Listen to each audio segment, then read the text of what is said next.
የኔ እናት እባክሽን በክፋት አትይብኝ። አንተ ልብ ላይ ያለው ሐሳብ እኔ ልብ ላይ የለም።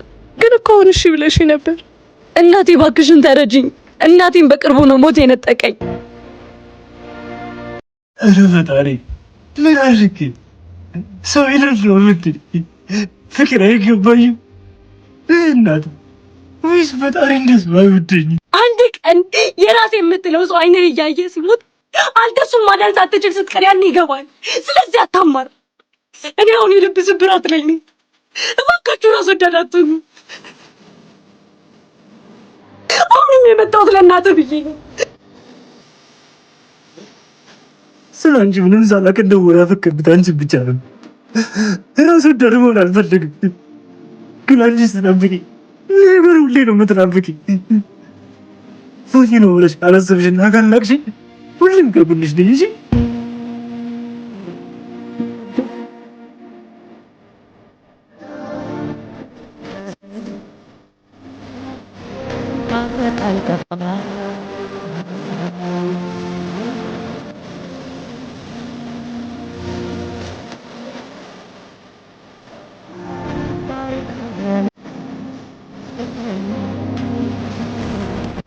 የኔ ልጅ ደህና ነህ? ግን ደህና እንኳን አይደለሁም። ይሄ ልባችን በጣም ፈሪ ነው። እሱን ማጃጃልና ማባበል ነው ያለብን። እሺ እናቴ። የኔ ልጅ አሁን ከምን ጊዜውም በላይ ታስፈልጋታለህ። መቼም ቢሆን ተስፋ እንዳትቆርጥ እሺ እናቴ። አሁን እሷ ጋር ሂድ እሺ።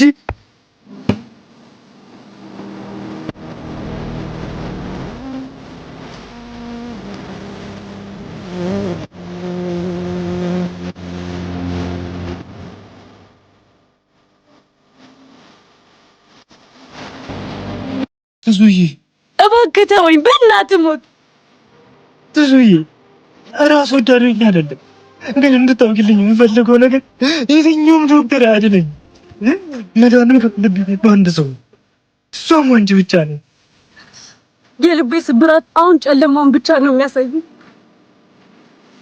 ብቻ ጸልይ። ንጹህ ልብ ነው ያለኝ።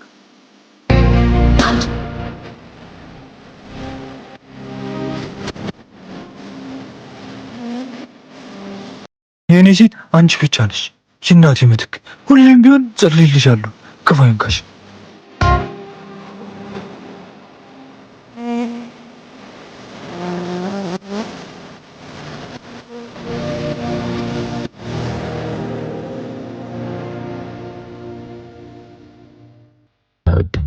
ደስታ፣ ጸብ፣ ረብሻ፣ ሰላም፣ ህይወት በአጠቃላይ ጅጅ ብሏለች። እንዴት ዋልክ ሲሉት እንዳልሰማ እንዳላየ ነው የሚያልፋቸው። ማንም ቢከፈው ማንም ደስ ቢለው ግድ የለውም። ዝም ብሎ ይነሳል፣ ስራ ይወጣል፣ ይመጣል፣ ይተኛል፣ መልሶ ይነሳል፣ ይሄዳል፣ ይመጣል።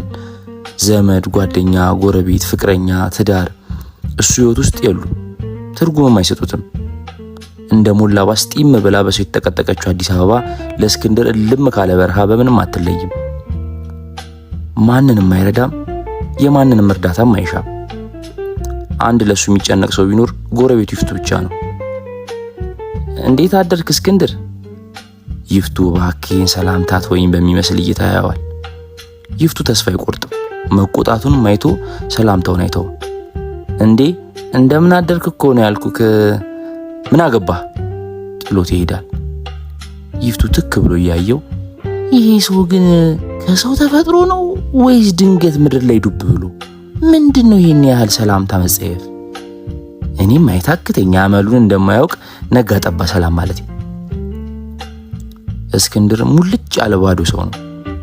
እሱ ራሱ ከየት እንደመጣ የማያውቅ ወፍ ዘራሽ፣ እናት፣ አባት፣ እህት፣ ወንድም የሚባሉ የኑሮ አባላት የሌሉት ባዶ ሰው። አይገረም፣ አይስቅ፣ አያለቅስ። ስሜት እንደ ሰማይ እየራቀው ብቻውን ዝም ብሎ የሚኖር የከተማ መናኝ ቢሉትም አያንስበት ነው። እንዲህ መሃል ከተማ ላይ ጭር ያለ ህይወት በሚመራበት በአንዲት ዕለት ፈጽሞ ያልጠበቀው ነገር ህይወት ውስጥ ተከሰተ። እንደለመደው ቤቱን ከርችሙ ሲያበቃ ወደ ሰማይ ቀና አለና እንደው ዛሬ እንኳን ግደለኝ ብሎ የዘውትር ጸሎቱን አድርሶ ወደ ስራ ሊያዘግም ዞር ሲል የጨቅላ ህፃን ድምፅ ሰማ። ዞሮ አየው። ልጁ ደረት ላይ ወረቀት ተቀምጧል። ግራ እየተጋባ አንስቶ አነበበው።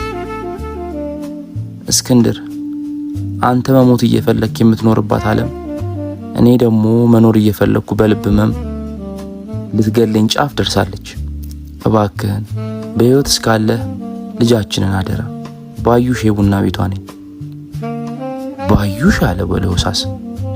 አንድ ቀን ሌባ ደብድቦት ባለ አንድ አልጋ ጠባብ ክፍል ቤቷ አሳድራ ድንግልናውን የወሰደችው ሴት መሆኗን አስታውሶ ልጁን ትክ ብሎ አየው።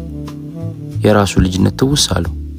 ያቺ ያሳደገችው ክፉ ሴት ማን እንደሆነች የማያውቃት እንደ እናት ሊጠጋት ሲሞክር እኔ እናት አይደለሁም እናትህንም አላቃትም እዛ ገንዳ ስር ተጥለን ያገኘው አትጨቅጭቀኝ እንዴ ካበላው ካጠጣው መቼ አነሰኝ ብላ ስድቧን የምታሽጎደጉደው ክፉ ሴት ውል አለችው። የተጣለ ልጅ ምን እንደሚመስል እግሩ ስር በተጣለው ሕፃን አየው። እስክንድር ለመጀመሪያ ጊዜ ስቅስቅ ብሎ አለቀሰ። እዚህ ጨቅላ ልጅ ውስጥ መገፋቱን፣ መጣሉን፣ መገለሉን፣ መነጠሉን አየ። ልጅ ሳይሆን ራሱን ያገኘው። መቼ ነው የምትገለኝ ብሎ የዘወትር ጸሎት የሚያቀርብለት አምላኩን ቀና ብሎ አየው። እስክንድር ይሄ ልጅ ምን ላርገው እያለ ሲያወጣ ሲያወርድ ግራ ሲጋባ ሳያስበው ጊዜው ነጎደ። ከጨቅላው ጋር ተላምዶ ዓመት ሞላው። ሞትን ለማቀፍ ናፍቆ የነበሩ ክንዶቹ ሕፃኑን ዳግምን ይዘው መራመድ ጀመሩ። እስክንድርና ዳግም አብረው መራመድ ጀመሩ ማለት ይቀላል። ሰው ሁሉ ወዳጃቸው ሆነ። ለራሱ መኖር ከብዶት የሚያኖረው ጨቅላ ሲያገኝ መኖርን መልሶ ይሙጥኝ አለ። መኖር ጉዞ ነው። መጨረሻውን ባናየውም ጉዞን እንቀጥላለን። ሁሌም ጥቂት እልፍ ስንል የሚኖርልን ወይም የምንኖርለት ሰበብ የሚያኖረን ይሰጠናል።